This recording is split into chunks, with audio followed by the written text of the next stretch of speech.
Ito na guys, ang tortang talong. May dalawa akong itlog, dalawang talong. Ayan, tinutorta ko. Ayan na, luto na po ang ating ulam ngayong gabing ito. Ayan. Hangunin na natin.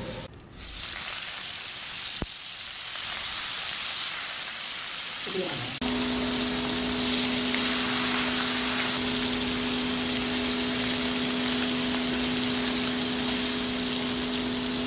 Ito pala yung sardine fish, yung tamban.